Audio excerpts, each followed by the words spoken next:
গতকালকে একটি হৃদয় বিদারক এবং অমানবিক একটি ঘটনা আমরা যেটা অবলোকন করেছি যে মিরপুর এক পল্লবীতে একটি বাসা থেকে ৭৫ বছর বয়সী একজন নারীর মরদেহ উদ্ধার করা হয়েছে। এই নারী তিনি একজন মা, তিনি ৩-৪ সন্তানের জননী।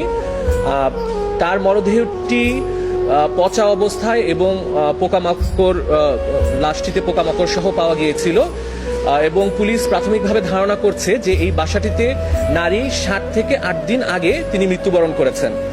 এবং যেটি আমি বললাম যে তার ৪ সন্তান রয়েছে, ৪ সন্তানই সমাজে প্রতিষ্ঠিত আমরা যেটি দেখেছি।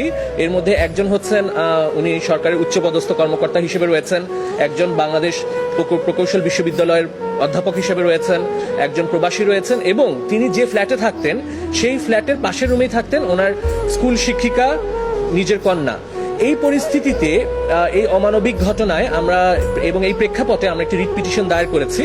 এই রিট পিটিশনটিতে আমরা আদালতের কাছে, মহামান্য হাইকোর্টের কাছে যে প্রেয়ারগুলো করেছি, 4টি প্রেয়ার করেছি মূলত। প্রথমটি হচ্ছে যে এই যে হৃদয় বিদারক অমানবিক ঘটনাটা ঘটেছে, এখানে কোনো মানবাধিকারের লঙ্ঘন হয়েছে কিনা, কারণ আপনারা জানেন যে Bangladesh universal declaration of human rights 1948 সালের যেটা আমরা সার্বজনীন মানবাধিকার ঘোষণাপত্র, এটা স্বাক্ষর করেছে এবং এই ইউনিভার্সাল ডিক্লারেশন অফ হিউম্যান রাইটসে বলা আছে যে প্রত্যেক নাগরিকের বেঁচে থাকার অধিকার রয়েছে। এখন তিনি যেভাবে মৃত্যুবরণ করেছেন, আপনারা দেখেছেন যে তার ঘরটি খুবই আবর্জনাপূর্ণ ছিল, নোংরা অবস্থায় ছিল এবং বসবাস অনুপযোগী ছিল। এবং যিনি নার্স গিয়েছিলেন এখানে, তিনি বলেছিলেন যে 1-2 বছর এই ঘরটি মনে হয় পরিষ্কার করা হয়নি। এই পরিস্থিতিতে, এই অমানবিক পরিস্থিতিতে মানবাধিকারের কোনো চরম লঙ্ঘন হয়েছে কিনা এটি নির্ণয় করার জন্য আমরা তদন্ত চেয়েছি। জাতীয় মানবাধিকার কমিশন, আপনারা জানেন, রয়েছে আমাদের বাংলাদেশে।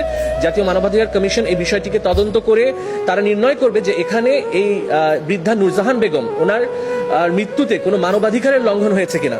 দ্বিতীয়ত আমরা চেয়েছি যে তিনি যে মৃত্যুবরণ করেছেন, এখানে মৃত্যুর সঠিক কারণটি নির্ণয় করার জন্য, কারণ 7 দিন ধরে একটি লাশ একটি মহানগরের একটি গুরুত্বপূর্ণ স্থানে এভাবে পড়ে আছে, কিন্তু কেউ তার খোঁজ খবর নিল না, একাকিত্ব অবস্থায় তিনি লাশ হয়ে পড়ে রইলেন। এই বিষয়টি তদন্ত করে আমাদের ফৌজদারি, আমাদের দণ্ডবিধিতে যে অবহেলাজনিত মৃত্যু হয়েছে কিনা সেটি নির্ণয়ের জন্য। এবং তৃতীয় যে বিষয়টি আমরা কোর্টের কাছে চাচ্ছি সেটা হচ্ছে, আপনারা জানেন যে প্রত্যেক উন্নত দেশে কেয়ার গিভার, যারা বয়স্ক রয়েছেন, কেয়ার গিভার, তাদের পরিচর্যাকারী বা নার্স প্রদান করা হয় রাষ্ট্র থেকে। এটি রাষ্ট্র বা সরকারের দায়িত্ব যে যারা বয়স্ক এবং ইনফার্ম পার্সন রয়েছে, মানে নিজেদের শারীরিক অবস্থা তারা নিজেরা